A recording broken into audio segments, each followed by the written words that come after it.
Hello बच्चों, let's read this question. The question says हमें estimate करना है क्या? हमें एस्टिमेट करना है enthalpy of formation of pyridine in liquid state in kilojoule per mole from the given data. Magnitude of resonance energy of pyridine has been given as 125 kilojoule per mole और enthalpy of vaporisation कितना दिया है? 40 kilojoule per मोल. की concept for this question is enthalpy of formation, right?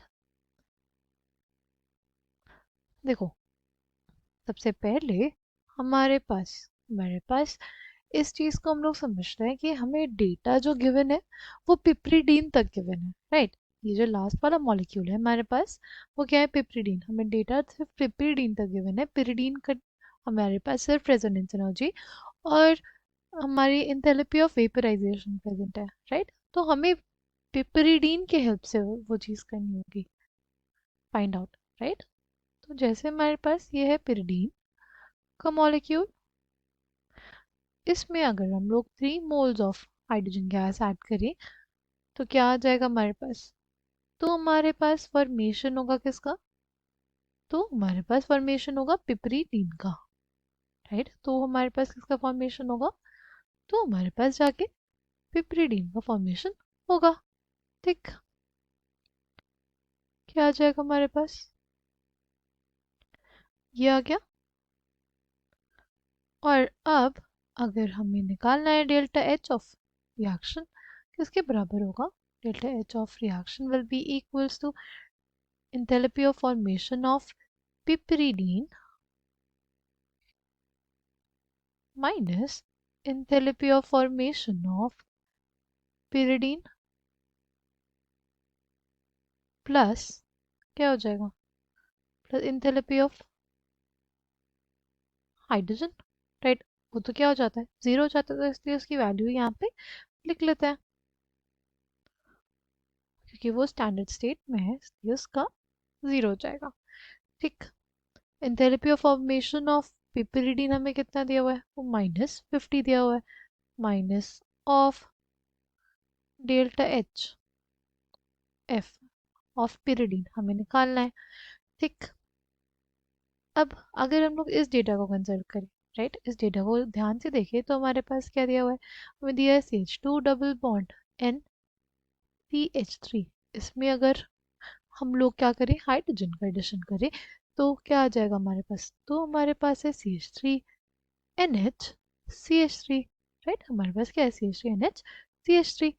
ठीक, अब अगर हमें निकालना है कि एक सी डबल बॉन्ड एन है, अगर एक सी डबल बॉन्ड एन है, ठीक, उसका अगर हम लोग रिडक्शन करते हैं तो कितनी अमाउंट ऑफ एनर्जी रिलीज होती है?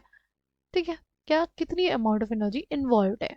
ठीक, देखो, ये हमारे पास कंपाउंड आया, इसकी एंथैल्पी ऑफ फॉर्मेशन कितनी है? -18. ठीक, -18 माइनस क्या आ जाएगा? प्लस इसकी क्या है हमारे पास एंथैल्पी ऑफ फॉर्मेशन? इसकी एंथैल्पी ऑफ फॉर्मेशन हमें दी हुई है 44. ठीक है, तो बेसिकली एंथैल्पी ऑफ रिएक्शन हमारे पास कितना आया?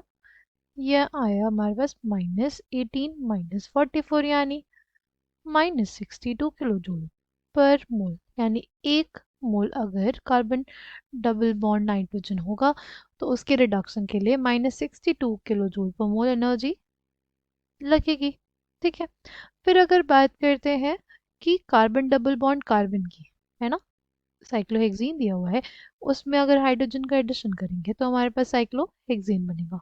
ठीक, जो साइक्लोहेक्सीन की एंथैल्पी ऑफ फॉर्मेशन है वो कितनी है? -56. -156 माइनस क्या आ जाएगा? 0 माइनस में क्या दिया हुआ है? हमें दिया हुआ है -37. -37, ये कितना आ जाएगा हमारे पास? ये आ जाएगा -119. कितना आ जाएगा? -119 किलो जूल. यानी एक mole carbon double bond carbon होगा तो उसके लिए कितनी एनर्जी लगेगी? -119 किलो जूल. ठीक, अब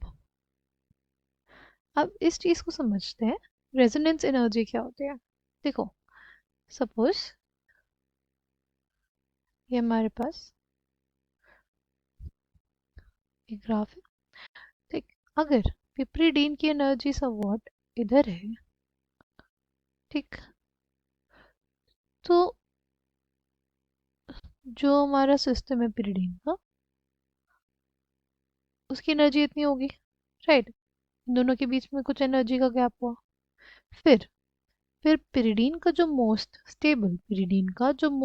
स्टेबल रेजोनेटिंग स्ट्रक्चर होगा, उसके में और जो एक्चुअल मॉलिक्यूल है, उन दोनों में जो भी एनर्जी का डिफरेंस रहता है, उसी को हम लोग बोलते हैं resonance energy, right. Most stable resonating structure और जो हमारा एक्चुअल स्ट्रक्चर है, राइट, जो हमारा एक्चुअल स्ट्रक्चर है, जो हमारा रेजोनेंस हाइब्रिड है, एक्चुअल स्ट्रक्चर, जो हमारा डिफरेंस होता है एक्चुअल स्ट्रक्चर और मोस्ट स्टेबल रेजोनेटिंग स्ट्रक्चर में, यही क्या कहलाता है हमारे पास, यही कहलाता है resonance energy. Resonance energy is basically energy gap between the most stable resonating structure and the actual structure. अगर हम लोग बात करें, तो कोई हमारे पास पिरिडीन मॉलिक्यूल था, इसमें कार्बन डबल बॉन्ड, कार्बन कितना है, दो, राइट, ये और एक कार्बन डबल बॉन्ड नाइट्रोजन है ना। तो कार्बन डबल बॉन्ड नाइट्रोजन के लिए कितनी एनर्जी लगेगी, -62 किलो जूल। और कार्बन डबल बॉन्ड कार्बन के लिए हमारे पास दो है, इसलिए 119 इंटू 2, राइट। कितना आ जाएगा हमारे पास, ये हो जाएगा -119 इंटू 2 प्लस -62। ठीक। और अगर बात करते हैं यहाँ पे, ये गैशियस स्टेट में था, और ये गैशियस स्टेट में होगा तब जाके इसका रिडक्शन होगा पिप्रिडीन में, राइट। तो हमें पता है कि पिरिडीन का अगर लिक्विड फॉर्म है, राइट, पिरिडीन का अगर लिक्विड फॉर्म है, उसको अगर हम लोग गैशियस फॉर्म में बदलना चाहेंगे, राइट, जो पिरिडीन का लिक्विड फॉर्म है उसको अगर हम लोग गैशियस फॉर्म में बदलना चाहेंगे, तो हमारे पास कौन सी एंथैल्पी इन्वॉल्व होती है, एंथैल्पी ऑफ वेपराइजेशन। और वो हमें कितनी दी हुई है, पिरिडीन के लिए वो दी हुई है 40 किलो जूल पर मोल। ठीक। तो हम लोग क्या करेंगे,